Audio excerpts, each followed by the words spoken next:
अरविंद केजरीवाल शराब घोटाले में लगातार अब दूसरी बार ईडी की कस्टडी में पहुंच चुके हैं, लेकिन उनके लिए बुरी खबर यह है कि दिल्ली शराब घोटाले में उनके एक और मंत्री को ईडी ने बुला लिया है।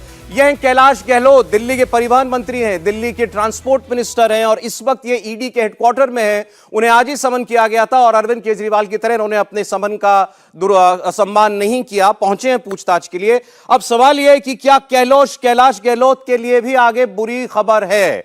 क्या अरविंद केजरीवाल का एक और मंत्री गिरफ्तार हो सकता है? देखिए, सबसे पहले मनीष सिसोदिया गिरफ्तार हुए थे, उसके बाद संजय सिंह सांसद गिरफ्तार हुए, फिर खुद अरविंद केजरीवाल गिरफ्तार हुए और अब कैलाश गहलोत का नंबर क्यों आया है यह आपको जानना जरूरी है।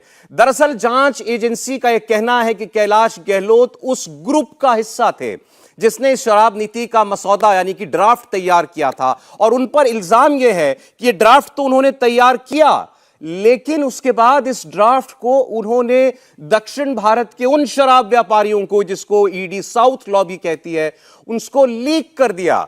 यानी सरकारी ड्राफ्ट जो एक गोपनीय दस्तावेज होता है वो इस ग्रुप ऑफ मिनिस्टर्स में, जिसमें कैलाश गहलोत शामिल थे, उसने तैयार किया और उसके बाद उन शराब व्यापारियों को, कारोबारियों को लीक कर दिया कि यह नीति हमने बनाई है दिल्ली की, उनको देखने के लिए कि इसमें क्या क्या है। यह उनके ऊपर बहुत बड़ा इल्जाम है और ईडी अब उनसे पूछताछ कर रही है कि ऐसा उन्होंने किसके कहने पर किया था। क्या कैलाश गहलोत भी अरविंद केजरीवाल का नाम लेंगे? क्योंकि जाहिर है ईडी का इल्जाम अगर अरविंद केजरीवाल पर यह है कि वो मास्टरमाइंड है, सरगना है इस सारे घोटाले के, दिल्ली के शराब घोटाले के, तो उनका मंत्री अगर कुछ कर रहा है तो वो सीधे सीधे अरविंद केजरीवाल के कहने पर ही कर रहा है। ये सब ईडी ने जो आरोप लगाए, मैं उसके हिसाब से बात कर रहा हूं। तो कैलाश गहलोत क्या गिरफ्तार भी होंगे? ये इस वक्त सबसे बड़ा सवाल बना हुआ है और अरविंद केजरीवाल के लिए लगातार बुरी खबरें आ रही हैं। और दिल्ली सरकार की जो मंत्री हैं इस वक्त सरकार में नंबर 2, मतलब अरविंद केजरीवाल के बाद आतिशी, वो ये कह रहे हैं कि ठीक है, आज कैलाश गहलोत को बुला लिया, कल हमको भी बुला लेंगे, बुला ले ईडी, कर ले जांच। जरा आप आतिशी जी की बात सुनिए, फिर करते हैं बात। किसी भी गिरफ्तारी का किसी भी जांच से कोई लेना देना नहीं है। अगर जांच से लेना देना होता तो आज जांच भारतीय जनता पार्टी की हो रही होती, क्योंकि साउथ लॉबी की शराब कारोबारियों का सीधा लेना देना भारतीय जनता पार्टी से। लेकिन यह पूरी तथाकथित जांच सिर्फ और सिर्फ आम आदमी पार्टी पर हमला करने के लिए है, अरविंद केजरीवाल पर हमला करने के लिए है, दिल्ली की चुनी हुई सरकार को गिराने के लिए है, अरविंद केजरीवाल और उनकी आम आदमी पार्टी को लोकसभा चुनाव में प्रचार करने से रोकने के लिए है। आज कैलाश गहलोत जी को बुलाया है, क्या पता कल मुझे बुलाएं, परसों सौरभ जी को बुलाएं, उसके बाद एक एक करके आम आदमी पार्टी के हर नेता, हर विधायक, हर कार्यकर्ता पर झूठे आरोप लगाकर उनको समन भी करेंगे, उनके घर रेड भी करेंगे, उनको गिरफ्तार भी करेंगे। ये भारतीय जनता पार्टी की साजिश है। इल्जाम आपने आतिशी जी का सुन लिया कि भाई शराब घोटाला तो बीजेपी ने किया, हमारे नेताओं को बुला रहे हैं पूछताछ के लिए। स्टूडियो में कहानी कुर्सी के मेहमान मौजूद हैं। हर्षवर्धन त्रिपाठी जी, बहुत स्वागत हर्षवर्धन जी आपका एक बार फिर। हमारे साथ राहुल महाजन जी हैं, राहुल जी का स्वागत। प्रोफेसर संगीत रागी जी स्टूडियो में, सर स्वागत आपका। और समीर चौगांवकर साहब भी हमारे साथ हैं। दो सहयोगी हमारे भास्कर मिश्रा और अतुल भाटिया भी जुड़े हुए हैं। जरा एक बार अतुल के पास चलें। पहले अतुल, इल्जाम बताएं जरा कैलाश गहलोत पर, क्यों पूछताछ के लिए बुलाया? देखिए सौरभ, जो नई आबकारी नीति बनी उसके अंदर जो ग्रुप ऑफ मिनिस्टर्स थे उसमें जो नंबर 1 पर थे वो थे मनीष सिसोदिया, जो कि आबकारी मंत्री थे उस समय। दूसरे नंबर पर सत्येंद्र जैन, जो कि पीएमएलए के एक मामले में अरेस्ट है, जेल के अंदर है। तीसरे जो शख्स थे, जो मंत्री थे, वो कैलाश गहलोत थे। तो ये ग्रुप ऑफ मिनिस्टर था जिन्होंने पूरी नई आबकारी नीति बनाई। आरोप यह है कि जो नई आबकारी नीति बनी उसको साउथ लॉबी को पहले ही लीक कर दिया गया। होना यह चाहिए था कि आबकारी नीति बनती और उसके बाद ये नीति जो है वो सब में डिस्ट्रीब्यूट की जाती, लेकिन उससे पहले ही ये एविडेंस है ईडी के पास कि किस तरीके से व्हाट्सएप के जरिए और कंप्यूटर के जरिए ये जो नई आबकारी नीति थी ये लागू होने से पहले ही लीक कर दी गई साउथ लॉबी को। और इसलिए कैलाश गहलोत से पूछताछ इस मामले के अंदर बहुत जरूरी थी। अरविंद केजरीवाल अभी भी ईडी की कस्टडी में है, लगातार उनसे पूछताछ की जा रही है। निश्चित तौर पर जब अरविंद केजरीवाल के जो बयान लिए गए होंगे, जिनकी रिकॉर्डिंग बाकायदा ईडी कर रही है, उन्हीं बयानों के आधार पर कैलाश गहलोत को आज पूछताछ के लिए बुलाया गया है। आज 11 बजे उनको पूछताछ पूछताछ के लिए बुलाया गया था, 11:30 बजे पहुंचे हैं, 12 बजे उनसे पूछताछ शुरू हुई है और 1 घंटा अब पूछताछ को हो चुका है। तो देखने वाली बात यहां पर यह होगी सौरभ कि क्या कैलाश गहलोत ईडी हेडक्वार्टर से वापस अपने आवास पर जा पाते हैं, यह सबसे अहम होगा सौरभ। नहीं, यही मेरा सवाल भी था और दर्शक भी आपसे यही जानना चाहते होंगे, कैलाश गहलोत का जो भी इन्वॉल्वमेंट ईडी बता रही है, आपने तो क्योंकि पूरा केस इतना स्टडी किया है डिटेल के अंदर, तो जो जैसा मनीष सिसोदिया पर जो इल्जाम था या संजय सिंह पर या अरविंद केजरीवाल को तो उन्होंने मुख्य साजिशकर्ता ही बना दिया था, क्या इनका रोल जो ईडी बता रही है इतना महत्वपूर्ण है कि बात अरविंद केजरीवाल के एक और मंत्री की गिरफ्तारी तक भी पहुंच सकती है?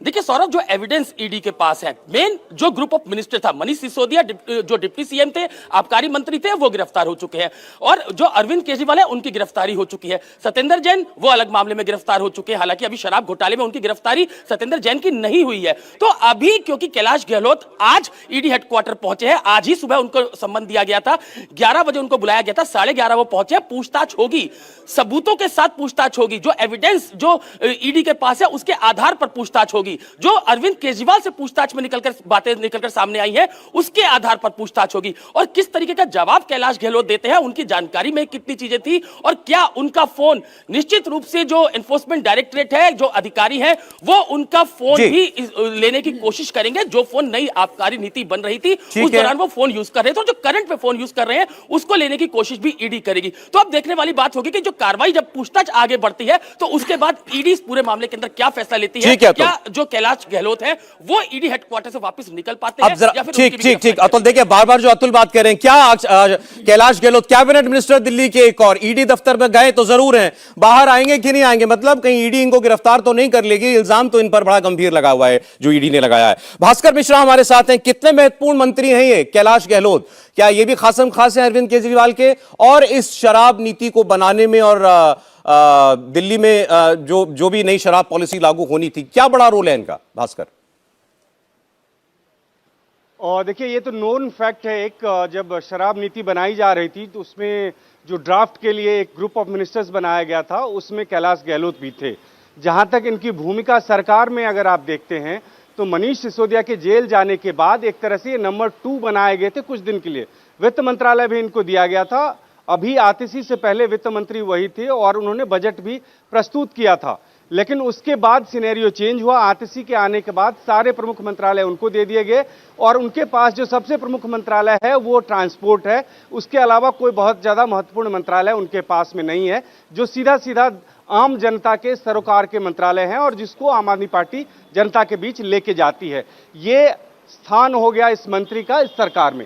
रही बात कि अब इनका क्या होगा, देखिए ये तलवार पहले से ही लटकी हुई थी। 2 मामले, एक तो ग्रुप ऑफ मिनिस्टर्स जिसमें कैलाश गहलोत खुद शामिल थे ड्राफ्ट तैयार करने में, और यह आरोप लगा है कि उसको लीक किया गया है, पॉलिसी पास होने से पहले उसको लीक किया गया, एक ये।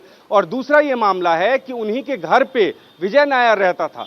दिल्ली में जो मंत्रियों को आवास मिलता है, दिल्ली सरकार में बड़ा ही अजीब स्थिति है, यहाँ विधायकों को घर नहीं मिलते हैं, मुख्यमंत्री को, मंत्रियों को और लीडर ऑफ ऑपोजिशन को सिर्फ घर मिलता है। तो कैलाश गहलोत का जो घर था वो घर इस्तेमाल कर रहे थे विजय नायर, ये आरोप है, और उस घर पे कई मीटिंग्स की गई। ये तमाम तरह की पूछताछ की जा सकती है इस मामले में जी। पार्टी को पहले से ही अंदेशा था कि उनका नाम है इसमें ग्रुप ऑफ मिनिस्टर्स में, तो हो सकता है इस जांच की आंच उन तक भी पहुंचे और गिरफ्तार भी कर लिया जाता है तो कोई बड़ी बात नहीं होगी। ठीक, भास्कर अतुल मैं आऊंगा आपके पास। तो देखें, हमारे दोनों सहयोगी जो पार्टी को भी फॉलो करते हैं और केस को भी, उनका कहना है कैलाश गहलोत भी गिरफ्तार हो जाए तो बहुत हैरानी की बात नहीं होनी चाहिए। तो क्या अरविंद केजरीवाल के एक और मंत्री गिरफ्तार हो रहे हैं, आपको दिखता है कैसा होता हुआ? नहीं, देखिए मुझे लग रहा है कि जिस बात को हाईकोर्ट ने सवाल पूछा था कि आखिर आप बार बार ये कह रहे हैं तो क्या इसमें पूरी पार्टी शामिल है, क्या सरकार और पार्टी, तो सरकार के जो प्रमुख मंत्री थे, विशेषकर वो जो मंत्रियों के समूह में ये शराब नीति बनाने वाले थे, उन सब के भी एक तरह से कहेंगे धीरे धीरे उन सब के ऊपर ये जांच का दायरा जा रहा है। अब गिरफ्तारी आज होगी या बाद में होगी, और क्या पिछले कुछ दिनों में जिसमें बार बार कहा जा रहा है कि गोवा के कुछ जो गवाह हैं, जो साउथ लॉबी उसके कुछ जो गवाह हैं, जो इनको इलेक्ट्रॉनिक एविडेंस कुछ मिल गए हैं, कुछ मिलने बाकी हैं, क्या उसमें यह बात निकलकर सामने आ रही है कि कैलाश गहलोत की भी उतनी बड़ी भूमिका है, यह साबित करना हो? क्योंकि अगर सिर्फ गिरफ्तारी करेंगे और जिस तरह से बार बार आम आदमी पार्टी कह रही है कि देखिए सिर्फ और सिर्फ ये हमको पार्टी को खत्म करने के लिए जो आरोप वो लगा रहे हैं, तो शायद उतना आसान ईडी के लिए इस समय नहीं होगा कि वो कोर्ट में अपने आप को डिफेंड कर पाए, जब तक कोई पुख्ता प्रमाण नहीं दें कि शराब मंत्री और मुख्यमंत्री के अलावा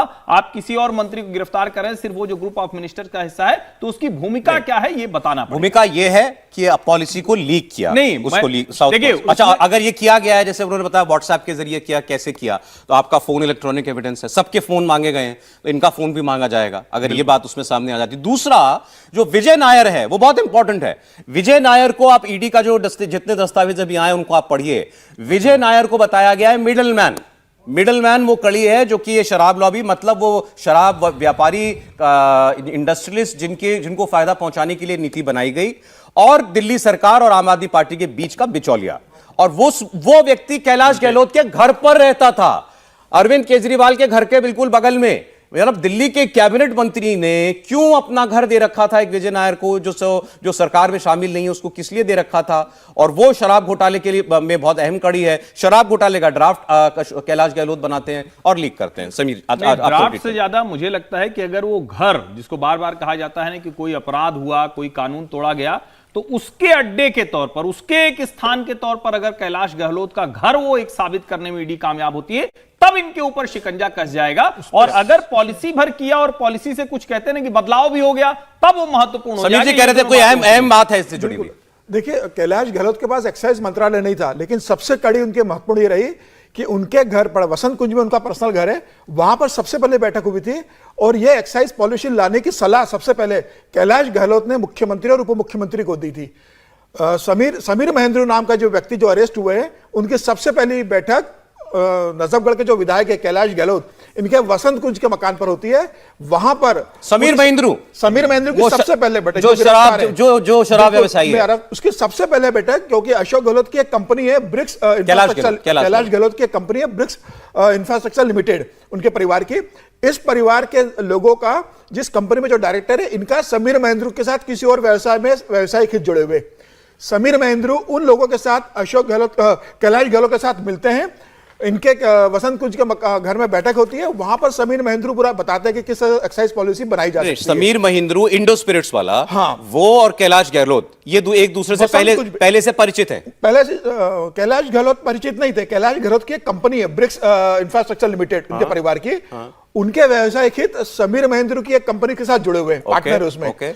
समीर महेंद्र उस लोगों के, उनके परिवार के लोगों के माध्यम से कैलाश गहलोत से मिलते हैं। वसंत कुंज के घर पर बैठक होती है और वह नई एक्साइज पॉलिसी लाने का उनको सुझाव देते हैं। उसके बाद वसंत कुंज के घर पर बाकी आम आदमी पार्टी के नेता बैठते हैं और इस पॉलिसी पर चर्चा करते हैं। आप कह रहे हैं कि ये सारा शराब नीति बनाने का प्रपोजल शुरुआत बिल्कुल वो कैलाश गहलोत के दिमाग की उपज है। उन्होंने ये प्रपोजल दिया था कि ऐसी पॉलिसी लेकर आते हैं, इससे पार्टी को आर्थिक लाभ होगा और चुनाव के लिए पैसा मिलेगा, पार्टी की आर्थिक स्थिति सुधरेगी। ऐसा है तो फिर इतनी देर से क्यों पहुंची ईडी इनके पास तक? नहीं, ईडी तो 2 साल बाद उन्होंने सलाह दी थी ना, लेकिन पैसों का जो इन्वॉल्वमेंट लेन देन हुआ, उसमें जो लोग मेन इन्वॉल्व थे, जहां से पैसा आया, बाद में जो लोग इन्वॉल्व हुए उनको गिरफ्तार किया गया। और ईडी के पास इस बात के भी सबूत आ गए कि इसके अंदर मुझे हैरानी हो रही है, दिल्ली में कुल जमा 7 तो मंत्री हैं, बिल्कुल, और वो 7 के मतलब 7 में से 3 की तो मुख्यमंत्री, उप मुख्यमंत्री और ये तीसरे ये मंत्री। विजय नायर को जो मकान रहने के लिए दिया गया, इस वसंत कुंज की बैठक के बाद तय हुआ कि विजय नायर इस मामले में इन्वॉल्व होंगे।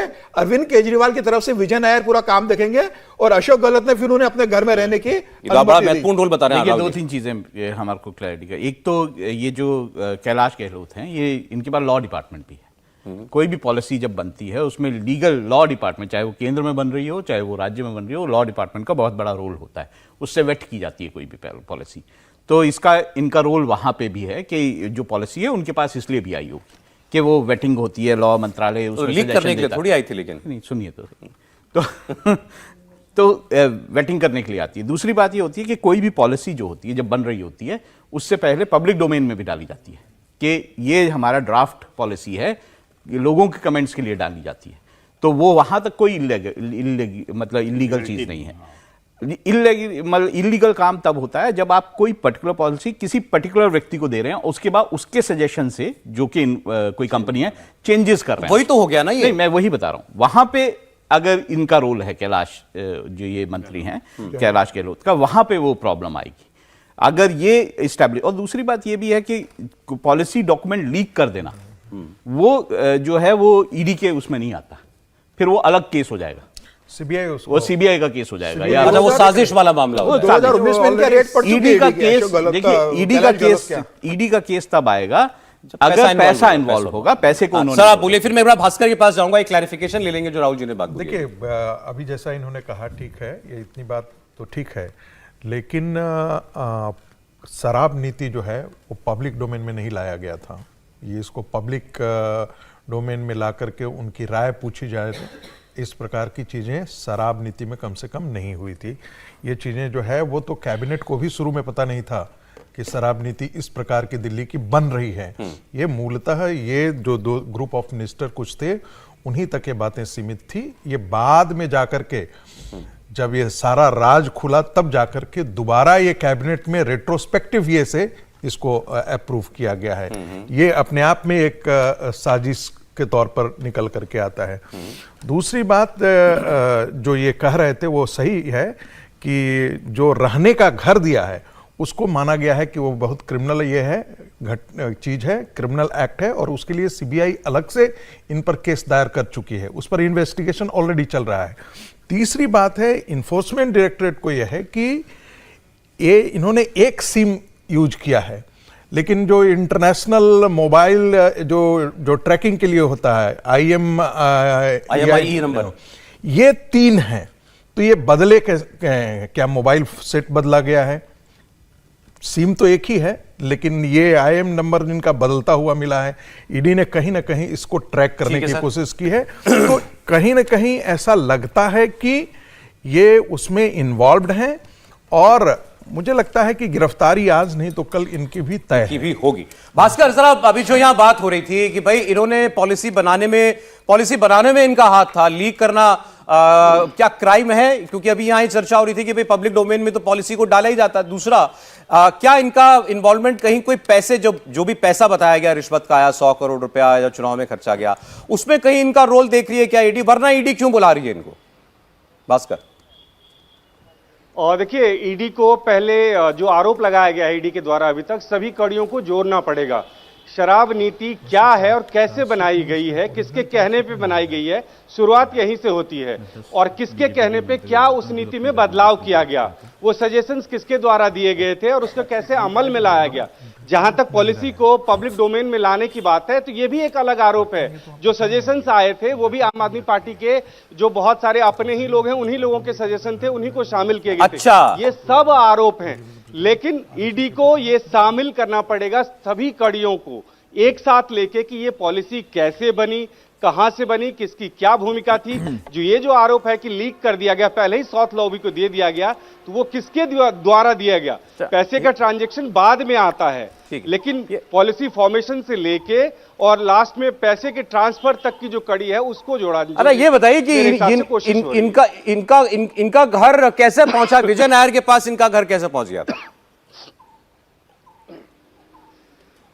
देखिए, दो चीज है। कैलाश गहलोत दिल्ली सरकार में सबसे अधिक पैसे वाले मंत्री हैं, उनके पास अपना बिजनेस है, वो खुद लॉयर भी हैं। बसंत कुंज में उनका अपना घर है, वो अपने घर में रहते हैं, कैंप ऑफिस भी उनका वहीं पे है। जो सरकारी आवास सिविल लाइंस में मिला था उस घर में विजय नायर रहते थे। विजय नायर पार्टी और सरकार के कम्युनिकेशन का बहुत सारा काम देखते थे, और चीफ मिनिस्टर के घर के आसपास रहना मुफीद होता था पार्टी के लिए भी और सरकार के लिए भी। उस लिहाज से हो सकता था कि उनको रहने के लिए दे दिया गया, ऑफिशियली अलॉट नहीं किया गया था, अलॉट किया भी नहीं जा सकता है। वो अलॉट हुआ था कैलाश गहलोत को, लेकिन कैलाश गहलोत सिंस अपने घर पे रह रहे थे, वो बंगला खाली था सरकार की नजर में, तो इसलिए उनको दे दिया गया था विजय नायर को। जी अतुल, ये भी बात हो रही थी, आप कहते पहले भी एक बार रेड हो चुकी है? हाँ, पहले रेड हो चुकी है कैलाश गहलोत 2018-19 में हुई है। हाँ। उनके घर पर, और तो काफी कैश भी मिला था, और ब्रिक्स इंटरनेशनल जो कंपनी है उसके भी कई कागजात मिले थे, और उसके बाद से इनको ईडी को भी ये खबर लगी थी कि इस तरह की कोई कोशिशें की जा रही है। तो कैलाश गहलोत पहले से ईडी की नजर में थे, हालांकि उस समय पॉलिसी ड्राफ्ट का बहुत नहीं हुआ था, ये बात का मैटर है, लेकिन वो ईडी की नजर में पहले से रहे हैं। अतुल, दोनों बातें देखें, कैलाश गहलोत का नाम किसी ने लिया क्या, जो लोग इसमें गिरफ्तार हुए हैं अभी तक इस मामले में? नहीं, जो चार्जशीट था उसमें कैलाश गहलोत का नाम पहले से था। पहले से था। अतुल, पहले से इनका नाम मेंशन्ड है? देखिए वो जो रेट थी ना, जी, बोले। इनकम टैक्स, देखिए सौरभ, जो भी चार्जशीट अब तक जो फाइल की है ईडी ने, उसके अंदर यह लिखा गया है कि ग्रुप ऑफ मिनिस्टर, और इन ग्रुप ऑफ मिनिस्टर्स में तीनों मंत्रियों का नाम बाकायदा सत्येंद्र जैन का, इसके अलावा डिप्टी सीएम मनीष सिसोदिया का और कैलाश गहलोत का उसके अंदर नाम है। जब ईडी ने रिमांड नोट तैयार किया था विजय नायर का, जब विजय नायर की गिरफ्तारी हुई थी, तो उसके अंदर भी साफ लिखा था कि विजय नायर इतना पावरफुल है कि वो कैबिनेट मिनिस्टर के घर पर रह रहा है। जो सरकारी आवास है जो कैलाश गहलोत को दिया गया था, उसमें कैलाश गहलोत नहीं रहते हैं, बल्कि वहां पर विजय नायर जो कि उनका कम्युनिकेशन हेड था, उसको इसलिए वो घर दिया गया ताकि वो मुख्यमंत्री अरविंद केजरीवाल के बिल्कुल करीब में रह सके, इसलिए सिविल लाइंस में वो घर दिया गया। और जो चार्जशीट थी उसके अंदर ये साफ लिखा गया था कि विजय नायर जो है वो दिल्ली के मुख्यमंत्री अरविंद केजरीवाल और डिप्टी सीएम मनीष सिसोदिया के सबसे करीबी लोगों में से एक था। यही कारण है कि सरकारी आवास जो है वो विजय नायर को कैलाश गहलोत का दिया गया। जहां तक इस पूरी कॉन्स्पिरेसी की अगर बात करें सौरभ, तो जो सीबीआई है वो इसमें पूरी क्रिमिनल कॉन्स्पिरेसी देख रही है, और जो ईडी है वो पूरा जो मनी लॉन्ड्रिंग, जो हवाला का पैसा आया, उसकी इन्वेस्टिगेशन जो है वो ईडी कर रही है। 16वीं गिरफ्तारी इस पूरे मामले के अंदर अरविंद केजरीवाल की हुई थी और 15वीं गिरफ्तारी जो थी वो के कविता की गई थी। तो अभी जब कैलाश गहलोत से पूछताछ की जा रही है, निश्चित रूप से जो मुख्यमंत्री अरविंद केजरीवाल से लगातार ईडी पूछताछ कर रही है, उसके बाद कैसे ये पूरा ड्राफ्ट बना, जो ग्रुप ऑफ मिनिस्टर ने जो पूरा ड्राफ्ट बनाया, मुख्यमंत्री के कैसे नोटिस में आया, कैसे ये शराब नीति बनाई गई, किसने ये बताया, तो उसके लिए कैलाश गहलोत से पूछताछ यहां पर बहुत जरूरी थी। यही कारण था कि आज सुबह, क्योंकि मुख्यमंत्री अरविंद केजरीवाल ईडी की कस्टडी में है, तो उनके जो बयान थे उसके आधार पर कैलाश गहलोत जो कि परिवहन मंत्री हैं दिल्ली सरकार के अंदर, उनको आज पूछताछ के लिए बुलाया गया है। यह पूछताछ अपने आप में काफी अहम है सौरभ, क्योंकि जो 2 मंत्री पहले से ही जेल के अंदर है, सीएम जेल के अंदर है, सांसद जेल के अंदर है, तो अब कैलाश गहलोत से जब पूछताछ होगी तो पूरी कड़ियां जोड़ने की कोशिश है। अगर चीफ मिनिस्टर गिरफ्तार हो सकता है तो मंत्री की गिरफ्तारी पर तो कोई हैरानी नहीं होगी। राहुल जी कुछ कह रहे थे। मैं एक चीज बता, देखिए 2 मामले अलग अलग को जोड़ना नहीं चाहिए। एक तो ये कि कैलाश गहलोत पे जो 2018 में रेड हुई थी वो इनकम टैक्स ने रेड की थी, चले, और 120 करोड़ का इवेजन का मामला था, जिसमें उनके पैसे वाले आदमी, हाँ, जो सीजर मिला था वो 2 करोड़ का पैसा मिला था, कुछ ज्वेलरी मिली थी, घर से 2 करोड़ रुपए मिला। हाँ, तो ये 2 करोड़ का सीजर था, और उसमें जो है ज्वेलरी मिली थी और बाकी सब चीजें मिली थी। तो वो मामला इस मामले से जुड़ा हुआ नहीं है, पहली बात। दूसरी बात ये है कि जब आप बात करते हैं कि वो मिलाने की कोशिश कर रहे हैं, तो मैं आपको ये बता दूं कि अरविंद केजरीवाल कुछ बोल नहीं रहे हैं अंदर, तो और वो जो है बार बार ईडी कह रही है कि राहुल जी के सूत्र, तो वो कह रहे हैं कि ये आदमी हमारे से कोऑपरेट नहीं कर रहा है। पहुंचे राहुल जी, बोलिए। तो ये हमारे से कोऑपरेट नहीं कर रहा है, ये हमारे को कुछ बता नहीं रहा है। तो ये जो मैं तो ये पूछने वाला था, ये किससे मिलान, सारे मंत्री मुख्यमंत्री एक दूसरे का नाम ले देंगे क्या? एक क्या आएगा, किससे मिलान कहां कराएंगे? जो वेटरन होता है ना, सीसीटीवी में जो अब ऑडियो भी रिकॉर्ड होता है ना, जो सौरभ जी, भाई सबको तो पकड़ लिया, chief minister, deputy chief minister, अब इनको भी सांसद, अब बुला लिया मंत्री को। मैं आपको बता रहा हूं भाई, ये कुछ तो बोल रहे होंगे आपको। नहीं, बड़ी आपने क्यों, आपने कहा कुछ नहीं बोल रहे केजरीवाल। हाँ, मैं आपको एक बड़ी मजेदार बात बताता हूं। जब चिदम्बरम को पकड़ा गया था तो उस केस में क्या किया गया था, राइट टू साइलेंस, इस पे डिबेट शुरू हुई थी। एक एक्यूज के पास राइट है कि वो कुछ ना बोले, आप पूछते जाइए, पूछते जाइए, वो खामोश रहेगा, वो खामोश रहेगा, कुछ नहीं कर सकते आप कुछ नहीं कर सकते। मैंने कॉन्स्टिट्यूशन का अधिकार, केजरीवाल यही कर रहे हैं, आई कैनॉट, केजरीवाल यही कर रहे हैं, नहीं कुछ नहीं बोल रहे, कुछ नहीं बोलेंगे। सौरभ जी, कॉन्स्टिट्यूशन का एक प्रोविजन है, कॉन्स्टिट्यूशन में फंडामेंटल राइट्स है, I cannot be witness against my self. ये यही जो कॉन्स्टिट्यूशन का प्रावधान है ना, पॉसिबल है, फंडामेंटल राइट है। मैं 10 दिन से, लेकिन मुझे 10 दिन से कोई अधिकारी एजेंसी जो है बैठा के रखे कुर्सी पे, हाँ बताओ ये बोलो, अच्छा तुमने ये किया, ये बोलो, मैं 10 दिन तक चुप रहूंगा? नहीं, लेकिन कुछ नहीं बोलेगा। विपश्यना किए हुए हैं भाई, अरविंद जी विपश्यना किए हुए हैं, 10 दिन तक मौन रहना उन्होंने बहुत हैबिट किया है। क्या पता है वो इसी दिन के लिए उन्होंने इतना बड़ा परिश्रम किया, लेकिन इसके एवज में, इसके अतिरिक्त जो है इंपॉर्टेंट बात यह है, इंपॉर्टेंट बात यह है कि अरविंद केजरीवाल बोले या ना बोले, यदि बाकी लोग उनके बारे में बोलते हैं गिरफ्तार होने के बाद, और वह भी रिकॉर्डिंग उनकी यदि होती है, तो वो उनके खिलाफ अच्छा, पहली बात, अगर वाकई किसी ने कुछ नहीं किया तो चुप रहना आसान है, अगर किसी ने कुछ किया है तो अंदर दबाए रखना थोड़ा मुश्किल होता है।